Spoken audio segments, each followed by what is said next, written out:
ajakan koalisi permanen yang disampaikan oleh Prabowo Subianto kepada partai-partai pendukungnya yang ada di Kim dan Kim Plus. Ada kesan bahwa sebenarnya Prabowo Subianto ingin menstabilkan partai-partai politik pendukungnya itu tidak bermanuver. Dalam sistem presidensialisme multipartai ekstrem seperti di Indonesia, nggak ada ceritanya yang disebut dengan koalisi permanen. Yang ada itu adalah koalisi setengah permanen dan koalisi setengah bubar. Karena partai-partai ada kecenderungan dia berkoalisi dan berfungsi. Satu sisi pada saat yang bersamaan, dia juga saling berhadapan-hadapan satu sama yang lainnya. Assalamualaikum warahmatullahi wabarakatuh. Kali ini saya mau bicara tentang ajakan koalisi permanen yang disampaikan oleh Prabowo Subianto kepada partai-partai pendukungnya yang ada di Kim dan Kim Plus. Kenapa ada Kim Plus? Karena partai-partai yang kalah dalam pemilu, sebut saja seperti PKS, kemudian Nasdem dan PKB sudah menjadi bagian dari koalisi pemerintah. Ajakan ini menjadi ramai didiskusikan karena memang ada kesan bahwa sebenarnya Prabowo Subianto ingin menstabilkan partai-partai politik pendukungnya itu tidak bermanuver. Sehingga semua kebijakan-kebijakan politik strategi seperti makan bergizi gratis, kesehatan gratis, kemudian juga soal bagaimana membangun rumah untuk rakyat dan seterusnya, itu bisa berjalan dengan lancar. Tapi satu hal, kalau yang dimaksud dengan koalisi permanen itu adalah dukungan partai Kim Plus hingga 2029 kepada Prabowo Subianto, rasa-rasanya itu akan mudah dan cukup rasional. Karena per hari ini nyaris tak ada satupun partai politik yang kelihatan punya gelagat pisah jalan dengan Prabowo Subianto. Per hari ini tidak ada gestur tubuh apapun yang ditunjukkan oleh partai Kim Plus untuk berseberangan dengan Prabowo Subianto. Jadi sebenarnya itulah yang saya sebut bahwa koalisi permanen partai-partai pendukung Prabowo kalau hanya untuk 2029 hingga sampai 5 tahun yang akan datang, saya kira ini akan mudah untuk dicapai. Karena satu argumen sebenarnya kenapa ajakan koalisi permanen itu digaungkan oleh Prabowo Subianto, karena ada kecenderungan biasanya partai-partai koalisi kalau sudah mau jelang pemilu itu selalu bergejolak. Partai-partai di internal itu selalu bermanuver dan bahkan tidak jarang selalu menjadi duri dalam daging atau istilah lainnya sering disebut sebagai oposisi dari dalam. Apa itu maksudnya? Duri dalam daging, apa itu maksudnya oposisi dari dalam? Jadi sekalipun partai-partai yang tergabung dalam koalisi, kalau sudah mau pemilu tuh, biasanya suka bermanuver, dia agresif untuk tebar pesona, mencari perhatian kepada rakyat. Salah satu manuver yang dilakukan, biasanya kebijakan-kebijakan yang dibuat oleh pemerintah dan presiden, dia lawan, dia berseberangan. Terutama kebijakan-kebijakan yang dinilai tidak pro dengan rakyat. Dulu misalnya ketika SBY jadi presiden yang pertama, partai-partai pendukungnya, sebut saja misalnya PKS dan Golkar, menolak kebijakan-kebijakan strategis SBY saat itu. Salah satunya adalah misalnya soal isu terkait dengan kenaikan BBM, terkait dengan tarif dasar listrik yang dikeluarkan oleh SBY dalam keputusan yang tidak gampang, partai pendukungnya tidak solid. Itu dilakukan tentu karena menjelang pemilu. PKS dan Golkar dituduh bermanuver hanya untuk mendapatkan bagaimana simpati publik dalam pemilu saat itu. Begitupun dengan Jokowi di periode pertama, partai-partai pendukungnya itu kan sudah mulai kelihatan bermanuver, tentu untuk menghadapi pemilu 2019.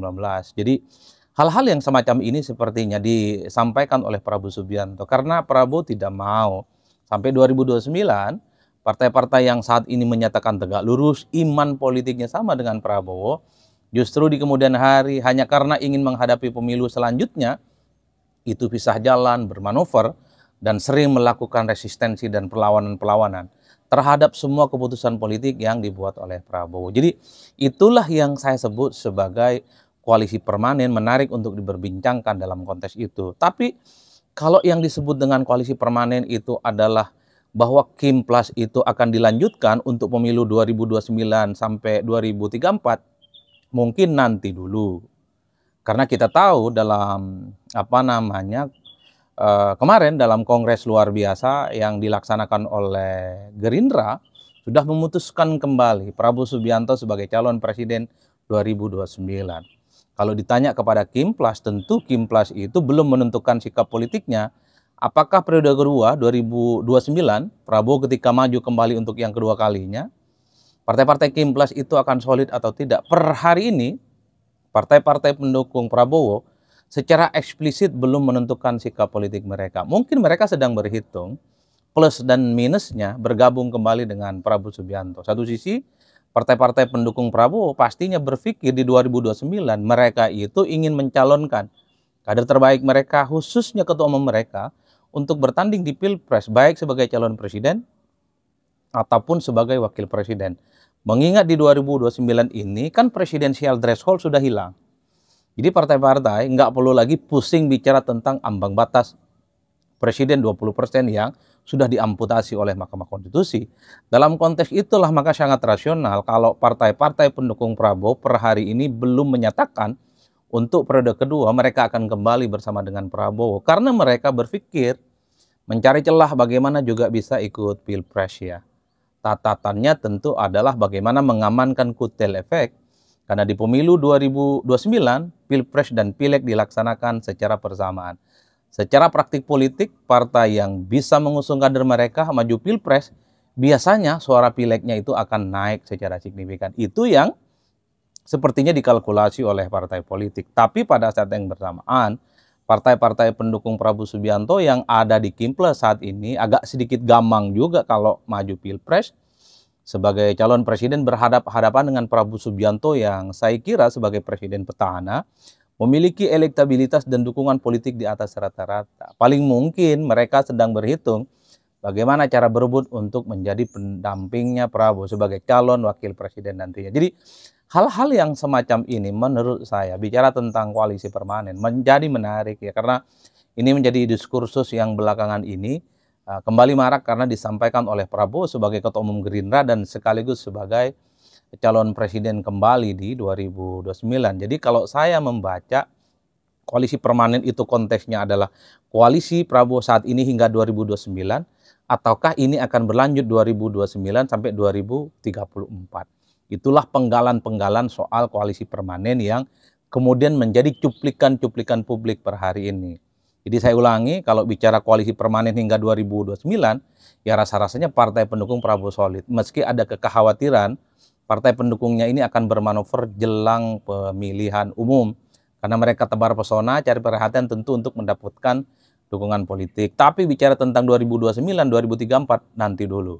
Sepertinya partai sedang berhitung. Tapi yang ingin saya katakan, yang ingin saya tegaskan dalam konteks ilmu politik, dalam konteks bagaimana kita bicara tentang teori-teori yang terkait dengan koalisi, saya kira kalau kita membaca literatur politik ya, dalam sistem presidensialisme multipartai ekstrem seperti di Indonesia ini kan dianggap sebagai sebuah negara yang menganut sistem partai politik yang cukup banyak. Banyaknya bukan sederhana, bukan 3 atau 4 partai, tapi ekstrim dan banyak.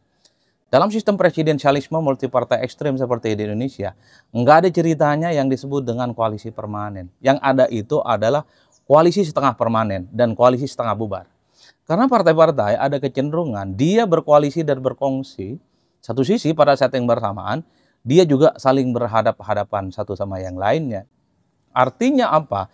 Dalam pemilu boleh berkompetisi partai-partai politik ini, tapi setelah pemilu dia kemudian bisa saling berhadapan-hadapan satu sama yang lain. Tapi pada pemilu-pemilu selanjutnya yang semula dia berkoalisi itu sangat mungkin saling berhadapan-hadapan satu sama yang lain. Kan itu yang terjadi dalam praktik politik kita hari ini. Contoh ya, kita tahu bahwa dalam pemilu 2014 yang menang Pilpres itu adalah PDIP dan Jokowi. Jadi partai-partai yang kalah dirangkul tuh, Golkar masuk, P3 masuk, PAN juga masuk. Dan bahkan partai-partai yang dulunya tidak mendukung Jokowi dan PDIP di 2019 mereka menjadi bagian dari koalisinya Jokowi. Kita tahu bahwa dalam 2019 maksud saya ketika Jokowi maju Pilpres yang kedua kalinya, partai yang tidak bersama dengan Jokowi, P3, PAN, dan Golkar bersama dengan Jokowi. Itu yang terjadi dalam realitas politik kita hari ini.